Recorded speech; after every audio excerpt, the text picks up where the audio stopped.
Joining us now, live, Curtis Ellis, bigwig, American Jobs Law, has been all over the news, all over the radio. Curtis, I want to cut right to the chase. How do we stop fast track in the House? That's the final bastion of freedom we have. How do we stop it? We have to get in the grill of our members of Congress, the House members. We're talking about Mr. Hurt, Mr. Forbes, Mr. Ridgel, all of your members of Congress there in Virginia, Morgan Griffith. They need to hear from the voters right now. They need to hear from us on the phone, by mail, in person. You have to go to Obamatrade.com and join Donald Trump and send a message to Congress. You'll see when you go to Obamatrade.com, you'll see a picture of Donald Trump right there, and it says, join Donald Trump and say no to fast track. If you press that button, if you click on that headline, it'll take you to a petition that it's more than a petition. It's a way for you to send a message directly to your member of Congress. You enter your name, you enter your zip code. It'll tell you who your member of Congress is, and you can write a personalized letter to them. You can use our form letter, and you can tell them that we did not elect conservatives and Republicans to Congress to turn over more power to this guy, to approve this fast-track deal, which turns Congress into a rubber stamp that Obama can put on his desk along with his pen and his phone. That's not the way it's supposed to work. This deal, this Trans-Pacific Partnership he's pushing is a bad deal. And, folks, you're going to hear a lot of eyewash, and these guys in Congress are going to serve up eyewash. They're going to kick up a bunch of gorilla dust, as Ross Perot used to say, and try to blind you and tell you, oh, well, when we pass fast track, we're going to give direction to the president. It's our way of asserting authority and telling the president what he should negotiate. That is a bunch of BS. All fast track does, there's a reason they call it fast track. It puts this deal on a fast track, and it rolls over everything. It runs over everything in its way.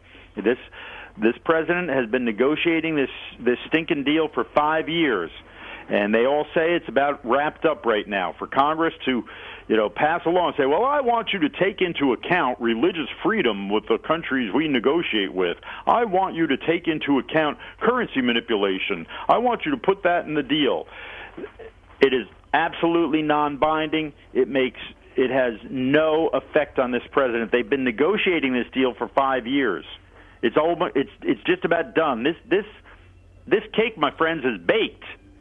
And for Congress to now step into the kitchen and say, well, we think that you ought to be a chocolate cake, I'm afraid they've already baked an angel food cake. So it's really devil's food cake. But this is not, it ain't going to happen. I was on the radio the other day, the night before last. I was debating Senator Jim Langford of Oklahoma, and he made it very clear what's going on here. Jim Langford is considered a really true conservative from Oklahoma, and he introduced an amendment. He voted for fast track. He voted in the Senate for fast track to approve it.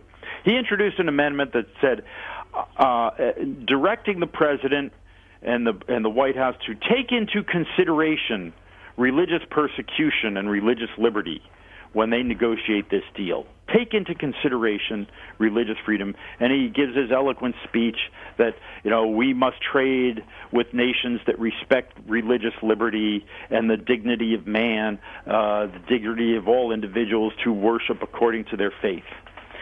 So I asked him flat out, okay, Senator, thank you for doing that. Very important that we, stand by our values when we do these trade agreements. So if President Obama brings you a Trans-Pacific Partnership agreement, presents it to Congress, that includes Vietnam, where they lock up Christians, that includes Brunei, which is ruled by Sharia law and bans the Bible, and includes Malaysia, which in addition to being a slave state, they're notorious for slavery. They persecute Christians. They've ripped God out of the Bible. You're not allowed to say God in the Bible in Malaysia, right?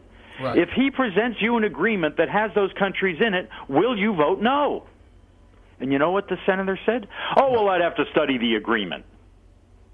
So here is a man who voted in the Senate for a piece of legislation that said we shall not do trade agreements with countries that engage in slave trading and that don't respect religious liberty. He voted for that himself. He put his name on the record on this legislation. And he told me, in front of God and everybody, he told me that if Obama gives him an agreement that has countries that engage in slave trade and don't respect Christian believers, he's not sure he'll vote against it.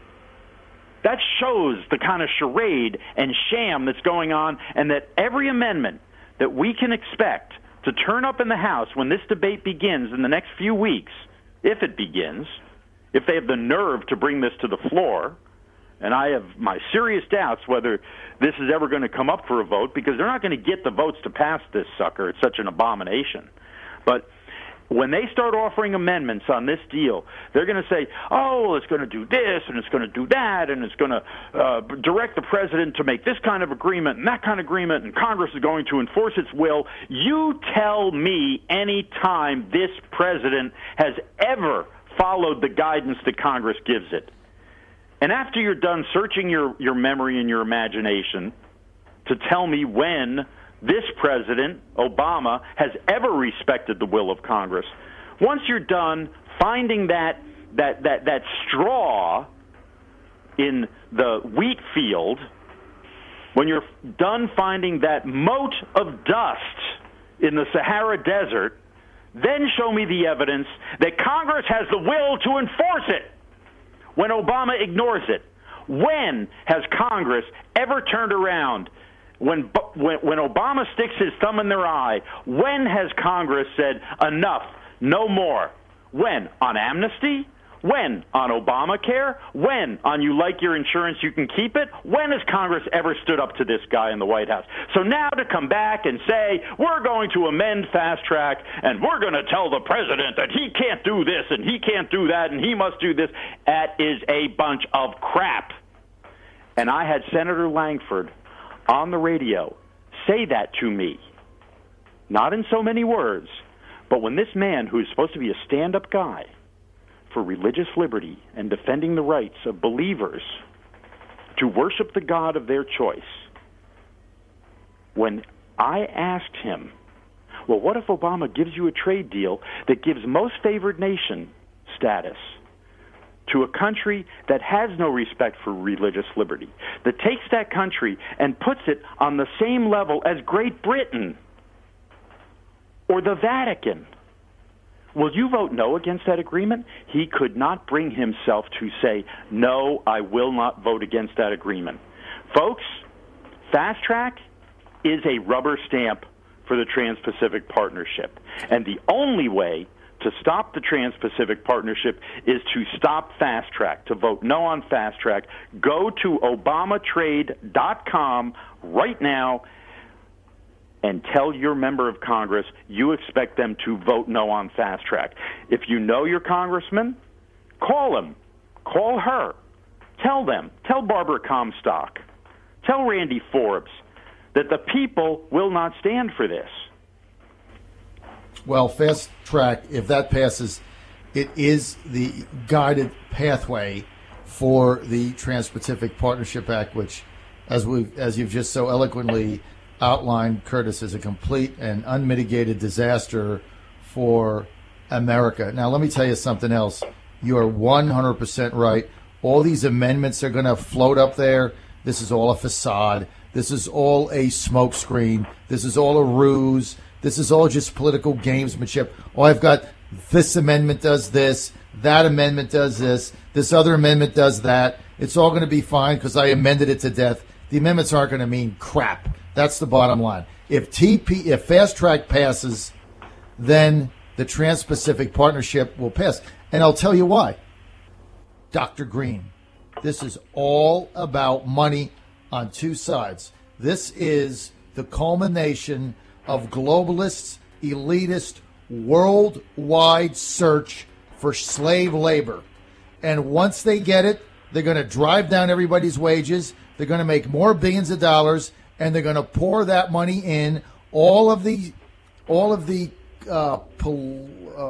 political operatives, one way or the other, that gave them the opportunity to make the billions of dollars on the backs of the American worker.